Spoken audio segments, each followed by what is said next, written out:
So this morning, um, looking at debka.com once again, and I see an article.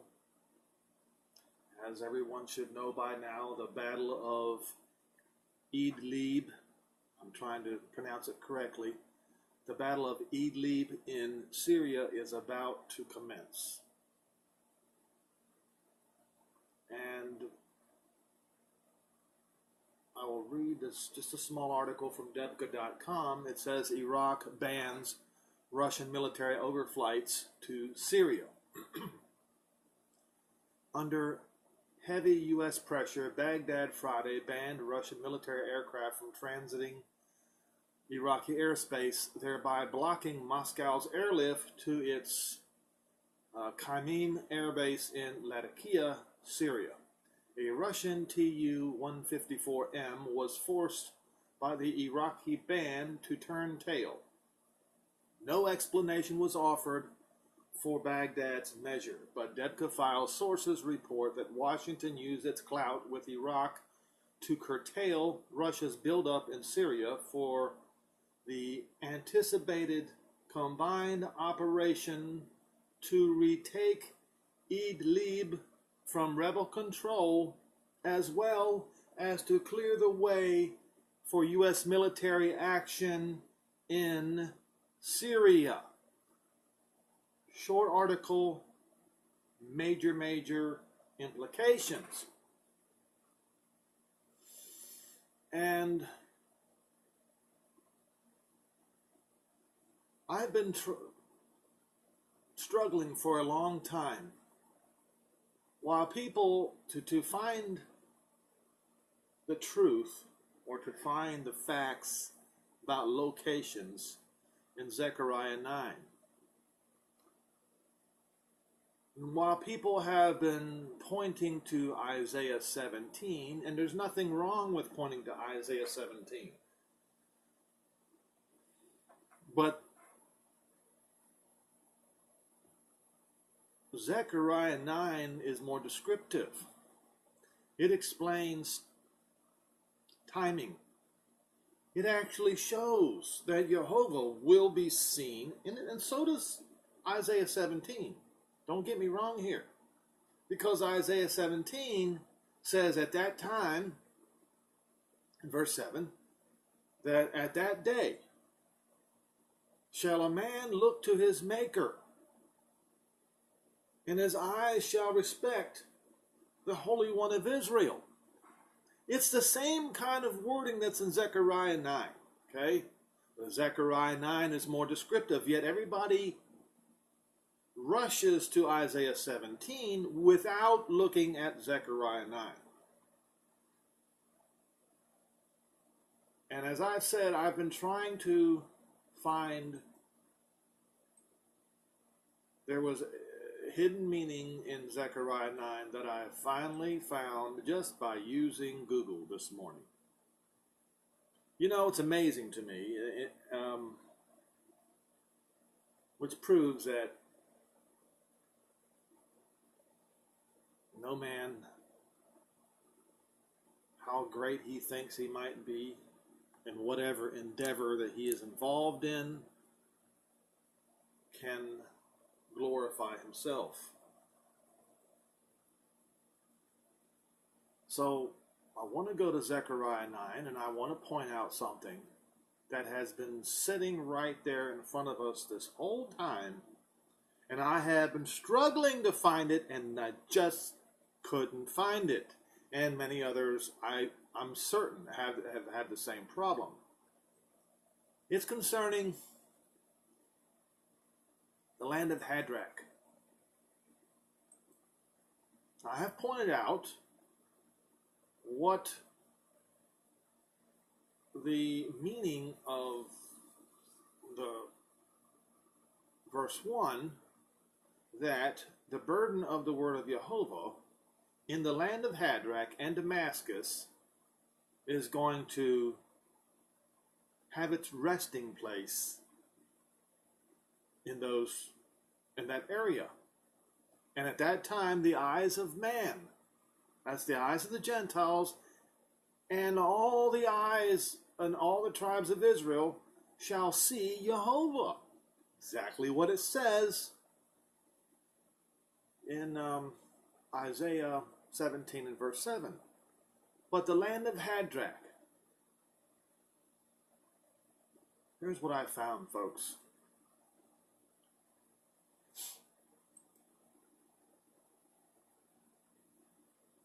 Wikipedia. I've looked at Wikipedia before and I couldn't find it. I could not find anything. So it says it's a biblical name denoting a place, a king, or a deity revered on the boundaries of Damascus. It is only mentioned once in the Bible, Zechariah 9 verse 1. It is generally thought to have been north of Lebanon. Okay, well, you see, Damascus is to the south.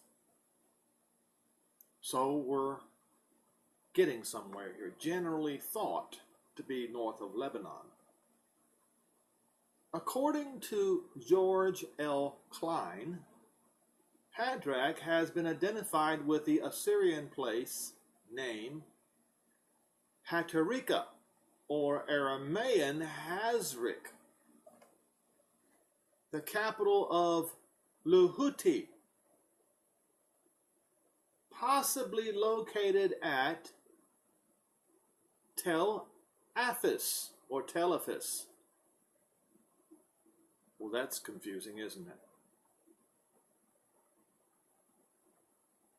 So, Luhuti or Lukhuti or Luash was an Iron Age Syro-Hittite Aramaean region during the early 1st millennium BC, located in northern Syria in an area that used to be called Nuhasi. All right, we're getting a little bit warmer. So it's an area right near the border of the Hittite kingdom and Aram, which would be near Turkey. Let's dig a little deeper. Let's see what else we can find.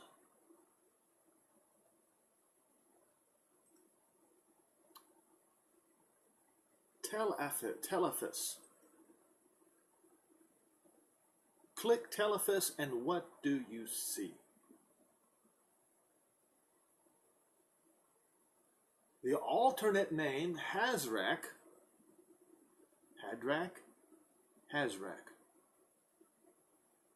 We're getting a little bit warmer. Hadrach of Luhuti. Now we have coordinates, folks. Where is this located? Are you ready?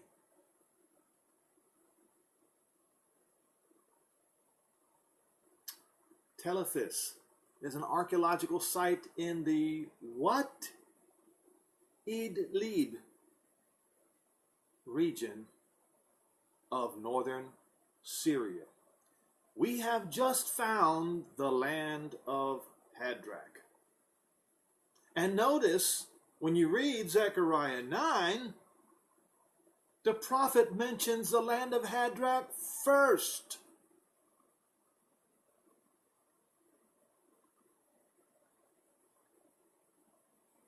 It lies 50 kilometers southeast of Aleppo.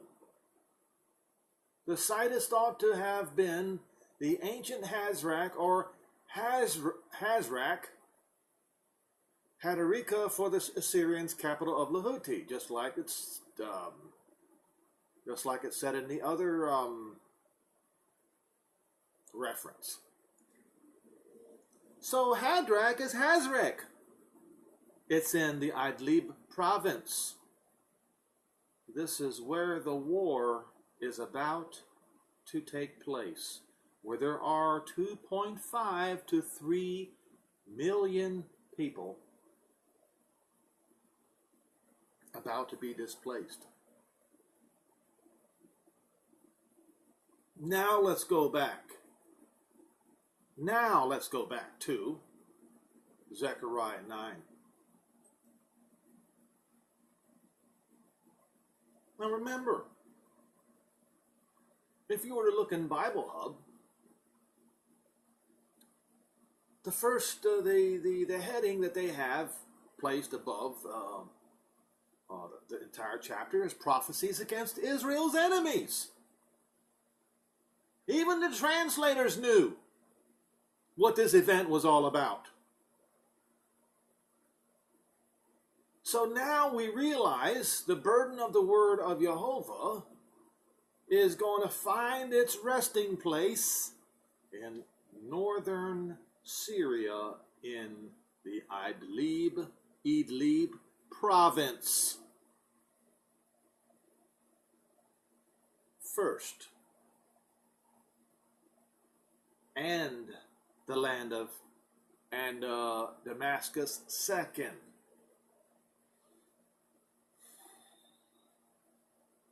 What we are about to witness, folks, is not an accident. It's not a coincidence. It is prophecy being fulfilled before our very eyes.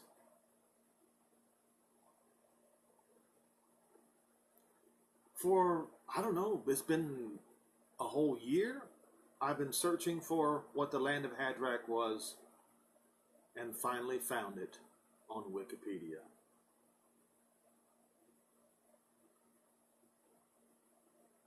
And when you read this and you see the caption, prophecies against Israel's enemies. So this is going to be the destruction of Hadrach, Damascus, Hamath, or Hama, Tyre and Zidon, which is in Lebanon. They will be destroyed. And verse 4, it says, Jehovah will cast her out, and he will smite her power in the sea. Now, what does her power in the sea mean?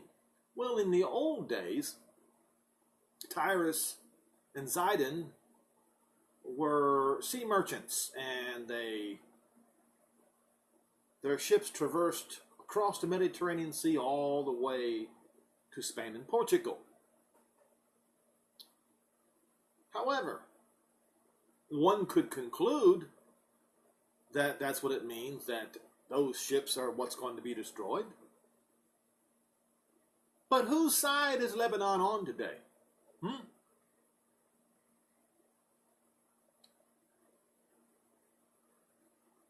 Who is Hezbollah the proxy of? Is it not Iran? And isn't Iran the proxy of Russia?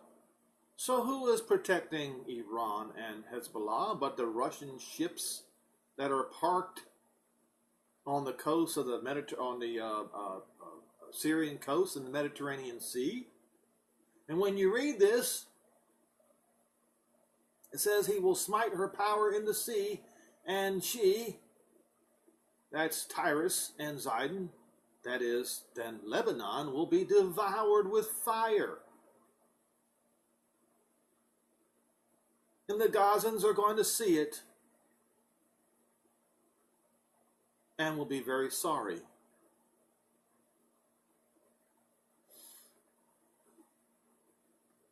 And the filth that is in the Philistinian's mouth will be washed out with soap, figuratively speaking. It says, I will take away his blood out of his mouth and abominations from between his teeth. It means all the foul words, the murderous, hateful rhetoric coming from the Philistinians will cease, because they will have no more backup. Their backup will be destroyed. And then, what's going to happen in those days? It says, remember, all the eyes of all mankind, including all the eyes of all Israel, are going to see Jehovah firsthand. It says in verse 8, I will encamp about my house because of the army. Because of what army? The armies are going to be rolling in to try to take Israel once again. And because of him that passes by, and because of him that returns, no oppressor shall pass through them anymore. For now I have seen with my own eyes, which means it appears that Jehovah, our Father in heaven, holy is his name, is already there in Jerusalem watching. If we are to take the words of Zechariah seriously, we have to come to that conclusion now that we know that the land of Hadrach is in the Idlib province, which is about to be annihilated.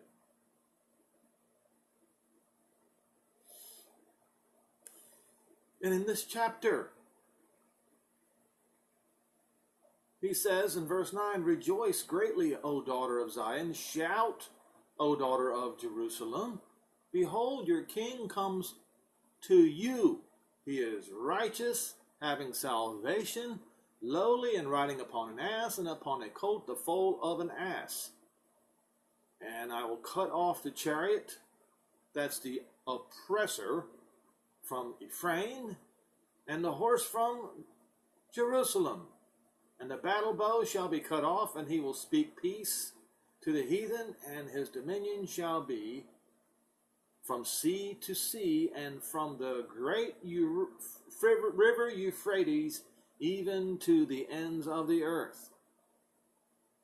We keep rolling down here, and as I've pointed out over and over and over and over again, this is when Judah and Ephraim, who was also driven to the western nations, will unite and fight against. They will unite as Zionists. Let us not forget, raise up your sons, O Zion, against your sons, O Greece. And I pointed out yesterday who the sons of Greece were. They're fakes and frauds. They try to claim that they are spiritual Israel. And they worship at the synagogue of Zeus, Satan. And Jehovah is going to save his people. Verse 14. He will be seen over his people. He will be seen over the Zionists. This is going to be a great war. When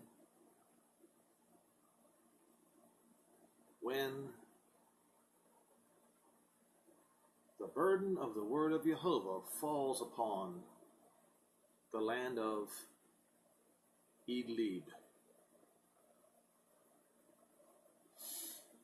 Now you know. This is not conjecture.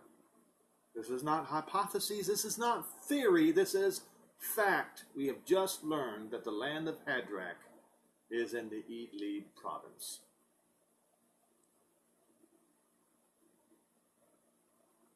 I think it's time to prepare. I think it's time to look at our calendars, especially the date that's in Hosea 2, verses 18 through 22. The day that Jehovah, our Father in heaven, is going to overthrow the nations. That day is going to be the day that the first stones of the temple was laid. What day is that? Hanukkah. Look at your calendar, mark it down, and prepare. And wait for salvation, because it's coming.